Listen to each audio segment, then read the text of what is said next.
Numbers 22. The children of Israel traveled, and encamped in the plains of Moab, beyond the Jordan at Jericho. Balak the son of Zippor saw all that Israel had done to the Amorites.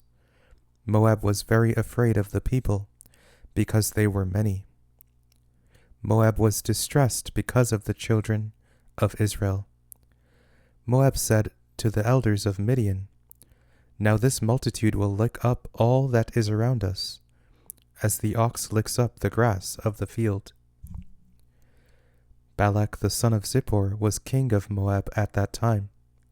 He sent messengers to Balaam the son of Beor, to Pethor, which is by the river, to the land of the children of his people, to call him, saying, "Behold, there is a people who came out of Egypt. Behold, they cover the surface of the earth, and they are staying opposite me. Please come now, therefore, and curse this people for me, for they are too mighty for me. Perhaps I shall prevail, that we may strike them, and that I may drive them out of the land. For I know that he whom you bless is blessed, and he whom you curse is cursed." The elders of Moab and the elders of Midian departed with the rewards of divination in their hand. They came to Balaam, and spoke to him the words of Balak.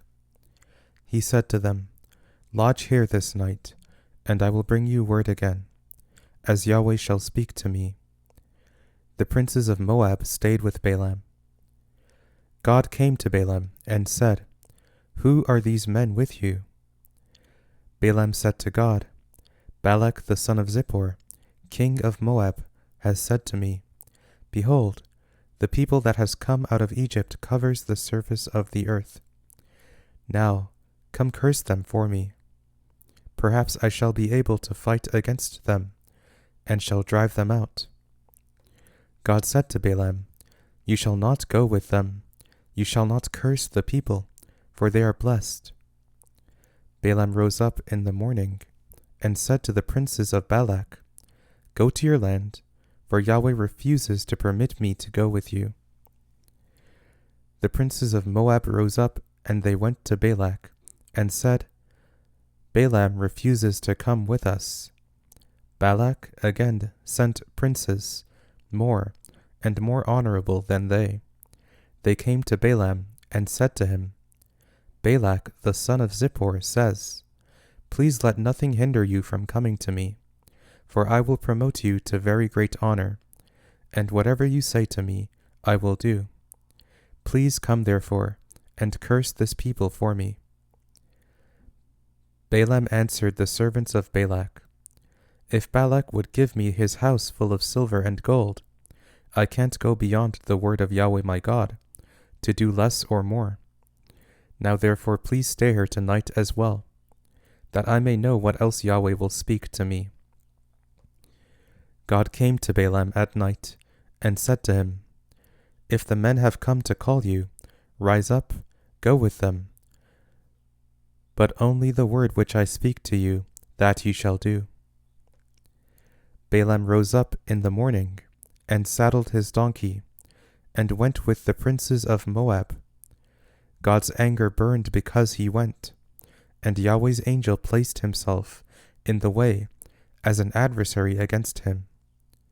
Now he was riding on his donkey, and his 2 servants were with him.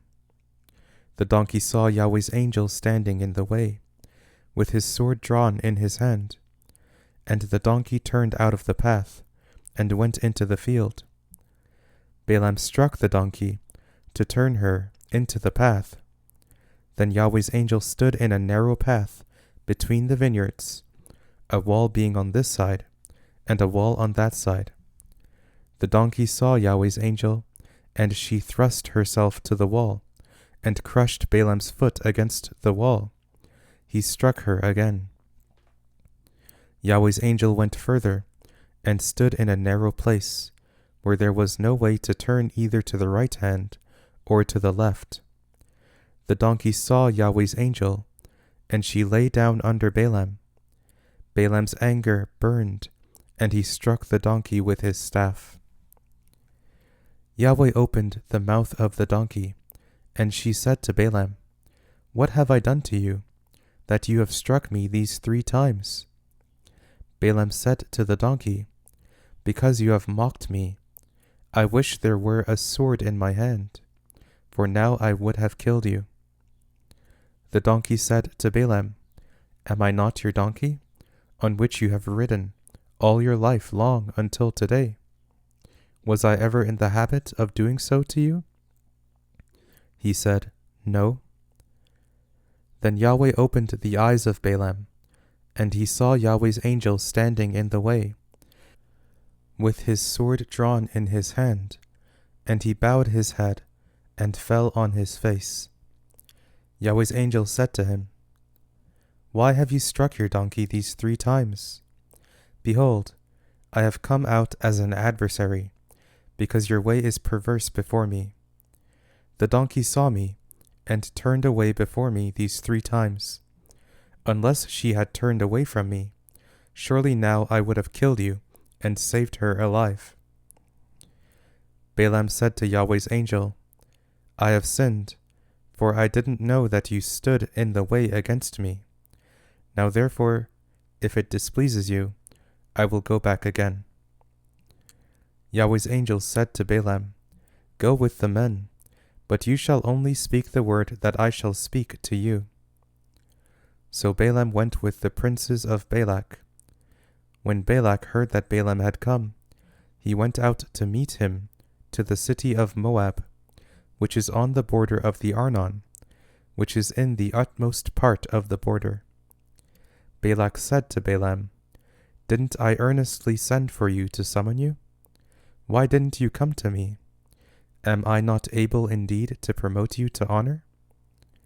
Balaam said to Balak, "Behold, I have come to you. Have I now any power at all to speak anything? I will speak the word that God puts in my mouth." Balaam went with Balak, and they came to Kiriath Huzoth. Balak sacrificed cattle and sheep, and sent to Balaam, and to the princes who were with him.